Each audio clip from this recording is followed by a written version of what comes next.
It's that time of year again. The February Nintendo Direct got people hoping for Pokemon news. There wasn't any, so now we have to wait until the end of the month for Pokemon Presents. As for the Nintendo Direct itself, it was alright. We got some good stuff. Pikmin 4, Metroid Prime Remastered, a few other things, and then a new trailer for Breath of the Wild Tears of the Kingdom. I wasn't impressed by it. Like, it's cool we got a flying machine, which calls back to the shenanigans people got up to with the original Breath of the Wild. But the gameplay was just like, yeah, this is going to be Breath of the Wild 2. It's coming out in a few months. It's going to be cool. Probably impossible to live up to the hype of Breath of the Wild. So it just looks like more Breath of the Wild. But there was also another announcement in the Nintendo Direct. Game Boy and Game Boy Advanced for the Nintendo Switch Online. Now, this has direct implications for Pokemon, and that's where things get pretty crazy, so at least we can expand this as we transition into more opportunities for the Pokemon Presents announcement and Pokemon Day and all that stuff. And they even showed a Pokemon game. So we have the Pokemon trading card game that's going to be added in the future. Maybe that gets an announcement on Pokemon Day. And then they showed Game Boy Advance, and this is the missing piece of the puzzle. We've had Gold, Silver, we've had Red, Blue, Yellow, Crystal, all that fun stuff. We have not had Game Boy Advanced for like Pokemon Home, Pokemon Transporter, and all that stuff. So that being on Nintendo Switch, Ruby, Sapphire, Emerald, Fire Red, Leaf Green, now on the table. But is it? We didn't see any Pokemon gameplay, unfortunately. Also, no Ruby Sapphire on the games upcoming. So it's like, okay, maybe they are saving this as like a big Pokemon announcement. Because we could see that for the Pokemon Presents, that they just say, oh, you might have heard that the Game Boy and Game Boy Advance is coming to the Nintendo Switch. Well, we have a special announcement. And then Pokemon coming at some point. But it just doesn't feel possible. Now, there was a leak that had, like, Pokemon communication stuff that could happen, and that would be really cool, but it just feels really awkward here in 2023 for all of that to kind of come together in that way. Because it really feels like the biggest thing people are trying to take away from the Nintendo Direct is what this means for the future of Nintendo and the next console or Nintendo Switch 2 or something like that, because the weak lineup and the lack of games going into 2023, 2024 really has people speculating like Nintendo Switch is done. It's all going to be about Breath of the Wild 2 and then some DLC on Pokemon Breath of the Wild, maybe another big first-party game, and that's going to be it. And then we're just ready for Nintendo Switch in 2024. Now, this conflicts with a lot of what Nintendo has said, because like 4 years into the Nintendo Switch, they said it's about halfway done, so that means 2025, not 2024 would be the next new console. Do we have Generation 10 Pokemon launching on Nintendo Switch 2? We still actually don't know what's going to happen for the Pokemon Presents and how that's going to like tell us what's happening for the next year and a half or so of Pokemon.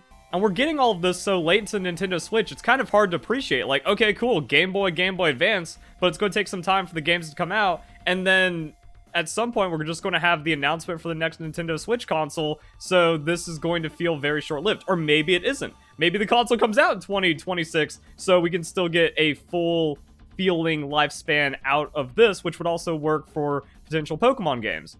And that's also where things get pretty crazy. February 27th, 2016 was when the Virtual Console for Red and Blue released on the 3DS. 7 years ago this month. I hadn't even been making Pokemon content for 2.5 years. That puts it into a perspective for me that I can't... I'm looking at this like, that's not real. That can't be right. That means I was making like the best Pokemon content just 2 years into YouTube, which is also pretty insane. And then we had Gold Silver Virtual Console, that was 2017, and then by 2018, Pokemon had transitioned to the Nintendo Switch with Pokemon Let's Go, Pikachu, and Eevee. So, I guess if we're just talking about Virtual Console stuff, they could just slam this back in really quick right before we go into the next console, and that'll be fine for Pokemon. Especially if we have, like, Pokemon Scarlet and Violet DLC running, and then maybe they do Ruby Sapphire. But I don't know, like, Ruby Sapphire on the Virtual Console just doesn't feel right for me right now. You do it last year, you do it like September while we're waiting for Pokemon Scarlet and Violet, that seems awesome. Maybe as like some kind of summer thing to hold us over, yeah, I'm gonna be all in it. But now if this happens, like, I don't know if I want to do that, let alone paying for the Nintendo Switch expansion.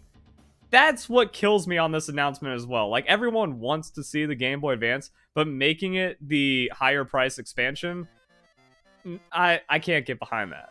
Also, with Pokemon Brilliant Diamond Shining Pearl just being Pokemon Diamond and Pearl remastered, I really don't want to play non-quality of life improved Pokemon games, especially Ruby Sapphire, which I like 999 and save file my Sapphire. I put a couple hundred more hours into my Ruby version. So, to do that all over again for the Pokemon Home integration, just for everyone to hack all the Pokemon anyways and make that work useless while paying more for the expansion pass? And we don't even know what other announcements are going to happen with the Pokemon Presents later this month. So even if they do announce whatever games, maybe just straight Emerald version, maybe Fire Red Leaf Green in the future, or Ruby Sapphire for now, I'm just not that excited. Also, as we've learned, the Pokemon community has become so toxic and entitled and uninteractive with the Pokemon games that it's not like reliving in the time of Ruby Sapphire. That we learned this with Pokemon Brilliant Diamond Shine Pearl. People aren't going to train their Pokemon and battle properly. It effectively just becomes a dead game with no post-game, even though back in the day, when Ruby Sapphire first came out, people were actually playing and battling more than would happen if you actually have online connectivity through Wi-Fi on Nintendo Switch. So because Pokemon game interaction has become really dead over the last couple of years, like, we finally get this announcement, but it feels about a year late, and also feels like it's not going to really matter or mean anything, or actually get as many people excited as you would expect to be excited about this. So, it could be an announcement for Pokemon Day, but then, like, we still don't know what else is going to be happening. Also, it was really cool, because going back to 2016 presentation, that's when we got the Virtual Console announcement, and they just went straight up, it all comes together for Pokemon Adventure, get ready for Pokemon Sun and Moon. By the way, tomorrow, you just straight up get to play the Virtual Console, big surprise drop, that was awesome, tons of content, tons of fun right there,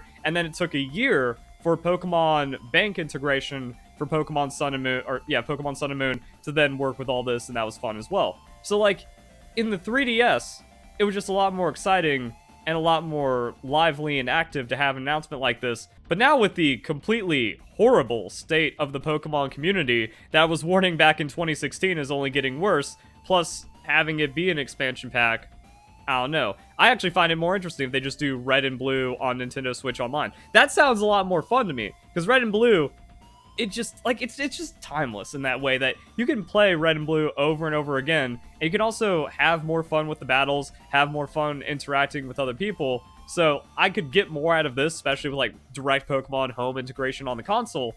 That seems really cool. And then, like, the extra parts Game Boy Advance, like, that's now just too much, and I'd rather just see other projects coming out of the Pokemon Presents. And that just kind of means, like, anything's possible. I'm going to do a wishlist video as we get closer to the Pokemon Presents. Right now, my focus is on Hogwarts Legacy, because that game's really awesome. But they could just kind of throw in some surprises. We got Pokemon Legends. They were just like, here's the game you were expecting with a remake, and here's something you weren't expecting with, like, this crazy, ambitious project that ended up failing. But the idea of Pokemon Legends kind of also showing other crazy stuff can happen in the Pokemon Presents. Expansion pass for Pokemon Scarlet and Violet, that's pretty obvious. So we get to see that, and then we get to see a big project maybe, or it could just be very underwhelming and just a nothing Pokemon Presents. So who even knows what's going to happen? Not a lot of hints. It's awkward for Nintendo, it's awkward for the Switch, it's awkward for Pokemon right now. And the Nintendo Direct, I don't think helped. It gave us some ideas, but then even if those ideas happen, it's not like the best possible idea for Pokemon Presents or the future Pokemon stuff. So hope you guys enjoy the video. Hope you all have a nice day. Thank you very much for watching.